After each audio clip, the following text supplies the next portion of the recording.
Donc Truckers, on est une place de marché qui vient mettre en relation une communauté de conducteurs qui sont indépendants avec des transporteurs. L'objectif, c'est de répondre à un problème aujourd'hui crucial qui manque des conducteurs en France.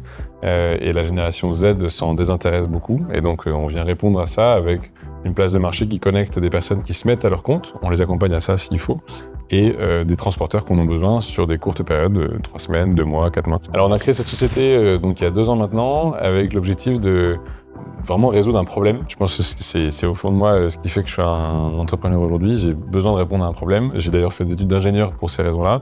Je décortique les sujets avec des processus et des choses étape par étape. Et donc on a trouvé que le sujet était suffisamment ambitieux pour se poser la question.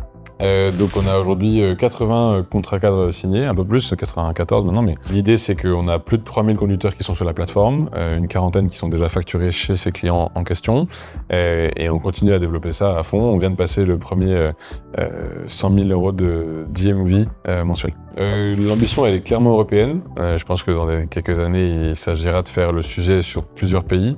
Donc sur la France on a l'ambition d'aller chercher entre 100 et 120 millions de volume d'affaires dans les 5 prochaines années.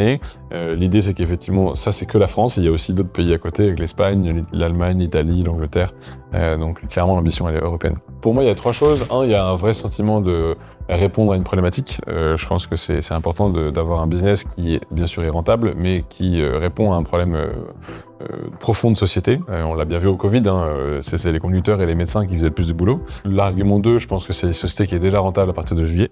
Donc en fait on a fait tout le sale boulot, donc c'est fait, c'est derrière nous, maintenant on avance, on veut grandir, on veut construire, donc on lève des fonds évidemment pour recruter d'autres mondes, mais au moins la société est rentable à l'instant T, ça c'est chouette. Et troisième argument, c'est effectivement qu'on a débloqué tous les verrous initiaux, plus de soucis sur la partie juridique, on a les avocats qui ont bossé sur des livres blancs de bonnes pratiques, sur du product by design, donc on a déverrouillé tout ce qui pouvait être des points bloquants, tout ce qui est barrière à l'entrée du marché justement, et donc maintenant il faut qu'on accélère. Moi j'ai été séduit par l'approche de dire on est entrepreneur mais on n'est certainement pas les meilleurs. Hyper intéressant de prendre un step de recul avec d'autres personnes qui ont monté d'autres business, qui ont fait grandir. Donc je trouvais ça intéressant avec des personnes de ce niveau-là, d'être capable de bénéficier finalement de leur retour d'expérience et de pouvoir prendre un step en arrière et de mieux piloter, un peu comme une table de mixage, de mieux piloter les éléments où il faut qu'on mette au contraire le boost et qu'on ralentisse si c'est pas utile.